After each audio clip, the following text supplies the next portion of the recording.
Sindh assembly जे speaker आगा सिराज दुरानी चयो आहे त आसिफ अली ज़रदारी ऐं फरियाल टालपुर ते मनी लॉन्ड्रिंग जा केस सालनि खां हली रहिया हुआ जेके ख़त्म थी विया। हाणे जेके नवां केस क़ाइमु कया विया आहिनि उन्हनि खे हू मुंहुं ॾेई रहिया आहिनि, मुल्क में मौजूद आहिनि ऐं ॿियनि वांगुरु भॼी न विया आहिनि। न्यू सईदाबाद में नामियारे जग मुल्की अदाकार शहबाज दुरानी जी पहिरीं वरसी जे मौक़े ते पहुची उन्हनि जे पुटनि करीम गुल दुरानी ऐं राजा रहीम गुल दुरानी सां फातिहा करण बाद मीडिया सां ॻाल्हाईंदे उन वधीक चयो त सिंध असेंबली जे पीपी जी रिवायत रही आहे त इहा हर मसइले खे मुंहुं ॾेई रही आहे। पीपी जा सभु माण्हू कोर्टुनि खे मुंहुं ॾेई रहिया आहिनि।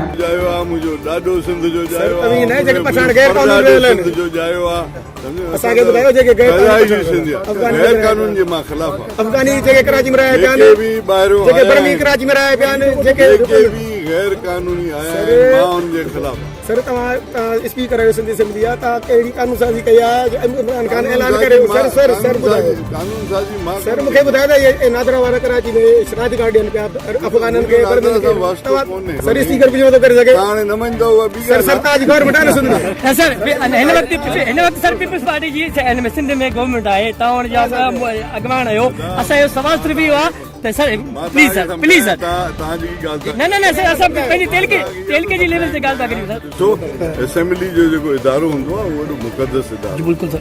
हुन में ऑपोजिशन बि हूंदी आहे, हुन में गवर्नमेंट साइड बि हूंदी आहे। ॿिन्ही जो कमु आहे त उहो लेजिस्लेशन कान्हे, गवर्नमेंट साइड करे थी या ऑपोजिशन करे थी, उहो जेसि ताईं उहो खणी न ईंदा असेंबली कीअं हलंदी?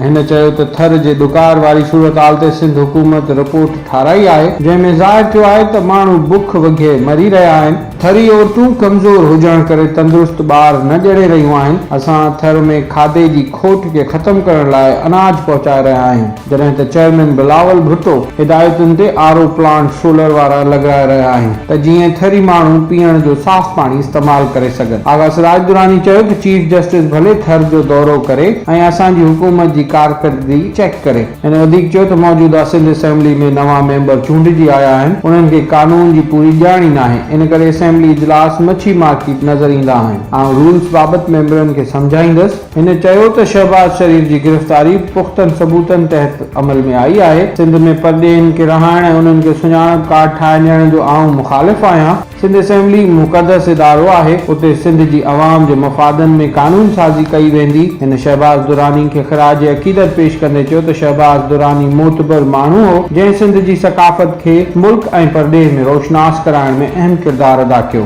हिन पंहिंजी अदाकारी जे जोरनि सां तमामु घणो नालो कमायो। नाज़रीन, ही हुई हिन वक़्त जी अपडेट। वधीक अपडेट्स लाइ ॾिसंदा रहो www.voiceofsindhnews.com ते लॉग इन थियो ऐं अपडेट रहो।